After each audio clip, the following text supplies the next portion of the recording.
Hey guys, now it is afternoon. I finished all of my homework, so it's time to read the story, My Naughty Little Sister. Yes, we have so much fun reading this story.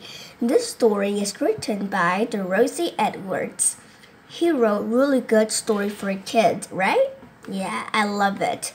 So now it's time for chapter 12 and chapter 13. You ready?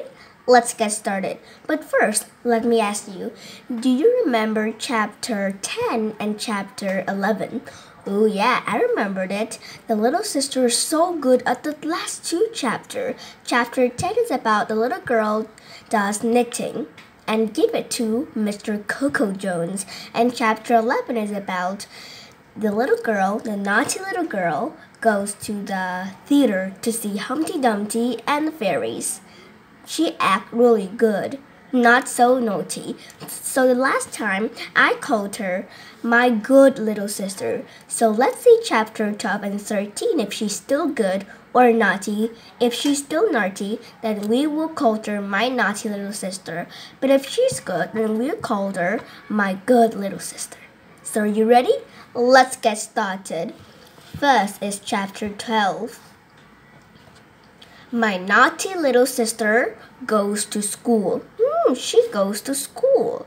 What happened on her first day of school? Let's find out. One day, when I was a little girl, my mother had a letter from my granny to say that she was ill in bed and would mother come over for a day to see her. So my mother wrote a letter to my school teacher to ask if my little sister could come to school with me next day. As Granny was ill, my teacher said yes, she can come if she will be good. And wasn't my funny little sister pleased? Do you know what she did? She found an old case belonging to my father and put all the things she thought she would want for school the next day. She's really funny though. She put in a pencil, where's the pencil? Here. She put in this pencil, a rubber, and some crayons too. I don't have crayons here. Okay. And some storybooks like this one. This is a storybook, and an apple and a matchbox. And Rosie Primrose, who was her doll, her favorite doll. Then she went to bed very quickly, like a good girl. She's still very good. She didn't splash about in the bath or scream when she had her hair done, or grumble about her supper, or say her prayers naughtily, or worry for lots of story in bed. No, she shut her eyes quickly so as to go to sleep and make tomorrow come as soon as possible. That's what the sensible child did, and in the morning she got up early and she dressed herself. Yes, even the button and her socks, to show the teacher how nicely she could do it. Then while our mother was getting the breakfast ready, she went out into the garden and she picked a nice bunch of flowers out of her own garden for the teacher. So for once in a while, she was my good little sister. Yeah, she's still good. Well now, when my little sister got to school, she was still being very good. She said good morning to everyone and she came nicely into school.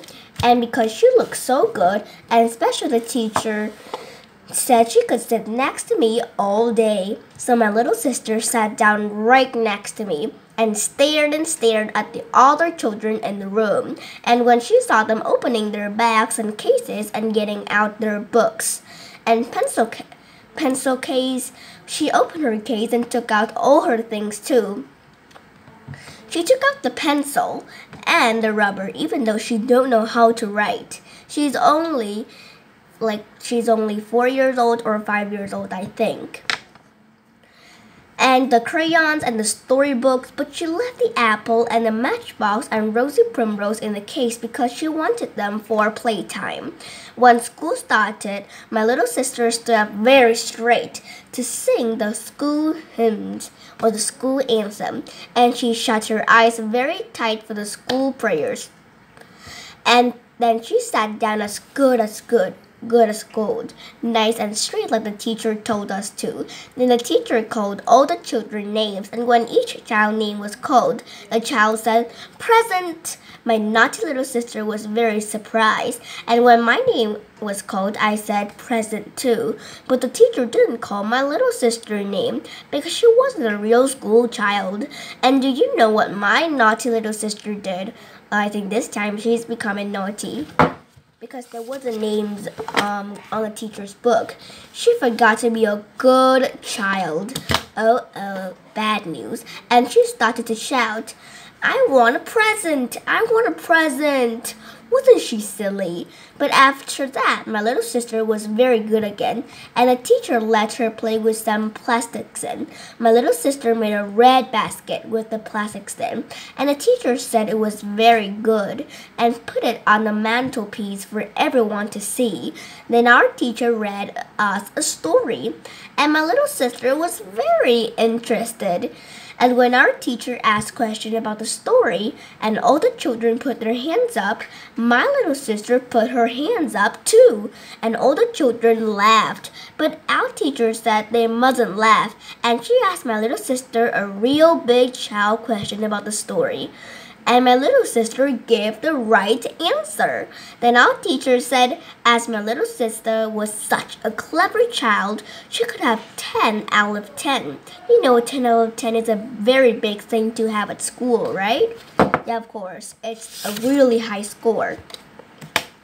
So our reader wrote 10 out of 10 on a piece of paper for my little sister and put it on the mantelpiece for her with the plastics and basket. And my little sister was a very proud child. When dinner time came, our teacher let my little sister sit with her, and my little sister was so good that the teacher said all the other children should try to be like her. Wasn't she behaving well? In the afternoon, we all drew pictures with our crayons. I do have crayons. And my little sister drew a picture with her crayon. She was very pleased to think she had brought her own crayons to school. I drew a little house and a tree and a pond and some little people. But do you know what my little sister drew? She drew the teacher and all the school children. Yes, all of them in the class. The teacher was very pleased to see such a lovely drawing because my little sister had not forgotten anything. She had even put in her plastics in basket and her 10 out of 10 writing. So teacher said that drawing must go on the mantelpiece with the other clever things. My little sister drew in her drawing very small next to the plastics in basket, and then the picture was put up for everyone to see when we all went out into the playground and did drill. And my little sister did drill as well. And she stood so straight and put her arms so nicely that the teacher let her do it in front of the class. So you see, she was being a very good child, wasn't she? When we went back into school, though, and did reading, my little sister got very quiet and very still. And do you know what happened? She fell asleep on the desk. Yeah, slept right until our mother came to fetch us home. And because she had been so good and no trouble, our teacher let her take home the lovely drawing and the plastic sin basket and the 10 out of 10 paper. Yeah, I think she improves a lot in this chapter, chapter 12. The naughty little sister was improved a lot. Very good, a good girl. So then, we will call her my good little sister. So yeah, let's see about chapter 13. So if she's good or if she's naughty, we'll find out. Chapter 13. When my father minded my naughty little sister. Ooh, interesting though. When my sister was a naughty little girl, she had a very cross friend. My little sister cross friend was called Mr. Blakey, and he was a very gloomy old man. My little sister friend, Mr. Blakey, was the shoe mender man, and he had a funny little shop with bits of leather all over the floor, and a boxes of nails, and a boot polish, and a shoelaces all over the place. Mr. Blakey had a picture in his shop too. It was a very beautiful picture with a dog with boots on all 4 feet, walking in the rain. My little sister loved that picture very much, but she loved Mr. Blakey better than that. Every time we went in Mr. Blakey's shop with our mother, my naughty little sister would start meddling with things. Mr. Blakey would say, "Leave that be, you vermin," in a very loud, cross voice. And my little sister would stop mending at once, just like an obedient child, because Mr. Blakey was her favorite man. And one day, when we went into his shop, do you know what she did? She went straight behind the counter and kissed him. Without being asked. Mr. Blakey was very surprised. He had a lot of nails in his mouth, but after that, he always gave her a peppermint humbug after he had shouted at her. Well, that's about Mr. Blakey, in case you wonder who he was later on. Now, this is the real story. That was just the introduction. One day, my mother had to go out shopping, so she asked my father if he would mind my naughty little sister for the day. Mind is take care of my naughty little sister for the day. My mother said that. My mother said she would take me shopping because I was a big girl, but my little sister was too draggy and moany to go to the big shops. My father said he would mind my little sister, but my little sister said, "I want to go, I want to go." You know how she said that by now, I think. Now she's really naughty. "I want to go," like that, and she'd kick and scream. My mother said, "Oh dear, how tiresome you are," to my little sister, but my father said, "You jolly well do as you're told, old lady." Then my naughty little sister wouldn't eat her breakfast, but my mother went off shopping with me just the same. And when we had gone, my father looked very fierce, and he said, "What about the breakfast?" So my naughty little sister ate all her breakfast up, every bit. And she said, "More milk, please. More bread, please." So much that my father got tired getting it for her. Then as it was a hot day, my father said, "I'll bring my work into the garden and give an eye to you at the same time." So my father took a chair and a table out into the garden. If you want to see, then here it is. The garden is very beautiful, and also the picture is excellent. Here, you can see that here's his chair and a table, and he's doing his work while taking care of this naughty little child. Yeah. And my little sister went out in the garden too, and because my father was there, she played a good child's game. She didn't tread on the baby seedling, or pick the flowers, or steal the black currants, or do anything at all wicked. She didn't want my father to look fierce again, and my father said she was a good, nice child. My little sister just sat on the lawn and played with Rosie Primrose, and she made a tea party with leaves and some seed. And when she wanted something, she asked my father for it nicely, not going off and finding it for herself at all. She said, "Please, father, would you get me Rosie Primrose box?" And my father put down his pen and his writing paper and got out of his chair and went and got Rosie Primrose box, which was on top of the shelf of the toy cupboard and had all Rosie Primrose tatty old clothes in it. I think that this little girl was very strange. Sometimes she is very good and sometimes she's naughty. I'm confused. Then my father did writing again, and then my little sister said, "Please, can I have a drink of water?" She said it nicely. "Please," she said. That was very good of her to ask, because she sometimes used to drink germy water out of the water butt. But father wasn't pleased at all. He said, "Bother," because he was being a busy man, and he stamped to the kitchen to get the water for my polite little sister. But my father didn't know about Rosie Primrose water. You see, when my little sister had a drink, she always gave Rosie Primrose a drink too, in a blue doll's cup. So when my father brought back the water, my little sister said, "Where is Rosie Primrose water?" And my cross father said, "Bother Rosie Primrose like that. cross and grumbly, and my father was crosser and grumbler when my little sister asked him to put Rosie Primrose box back in the toy cupboard. He said that wretched doll again, and he took Rosie Primrose and shut her in the box too, and put it on top of the bookcase to show how firm he was going to be. So then my little sister stopped being good. Oh. She started to yell and stamp and make such a noise that people going by looked over the hedge to see what the matter was. Wouldn't you have been ashamed if it were you stamping and yelling with people looking at you? My naughty little sister wasn't ashamed. She didn't care about the people at all. She was a stubborn, bad child. My father was a stubborn man too. He took his table and his chair and his writing desk indoor and shut himself away in his study. "Your jolly will well stay there till you behave," he said to my naughty little sister. My naughty little sister cried and cried until my father looked out at the window and said, Any more of that." Yeah. "And off to bed you go."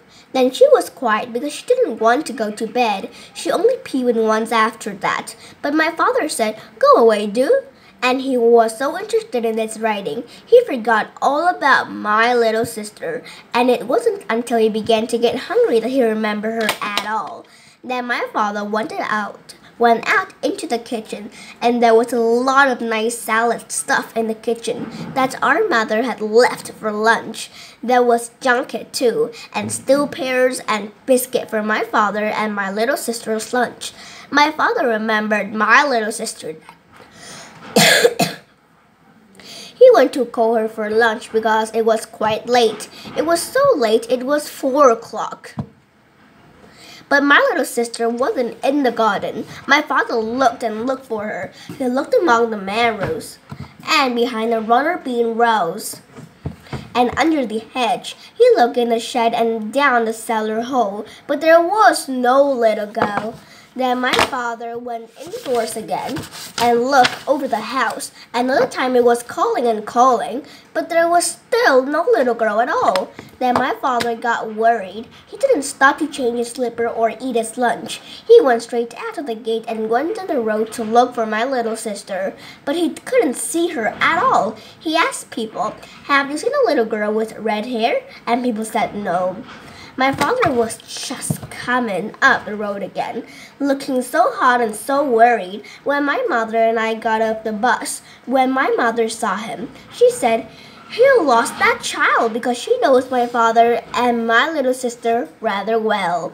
When we got indoors and my mother said, "Why haven't you eaten your lunch?" And then father told her all about the writing and my bad sister. So my mother said, "Well, if she's anywhere, she needs food. She's always near food of some kind. Have you looked in the ladder?" My father said he had. So my mother said, "Well, I don't know." Then I said something clever. I said, "I expect she is with old Mr. Blaker." So we went off to Mr. Blaker's shops, and there she was, fast asleep on a pile of leather bits. Mr. Blaker seemed quite cross with us for having lost her, and my naughty little sister was very cross when we took her away because she said she had a lovely time with Mr. Blakey. Mr. Blakey had boiled her an egg in his tea kettle and given her some bread and cheese out of newspaper and let her cut it for herself with one of his nice leathery knives. Mother was cross because she had been looking forward to a nice cup of tea after the bus journey, and I was cross because my little sister had such a fine time in Mr. Blakey's shops. The only happy one was my father. He said, "Thank goodness I can work again without having to concentrate on a disagreeable baby." However, that made my little sister cry again, so he wasn't happy for long. So that's it. In this chapter 13, she was being half good and half naughty. You see? Yeah. So that's it. I think that's over. And I hope you like this video. And every day will be, I think it's over. There's chapter 13.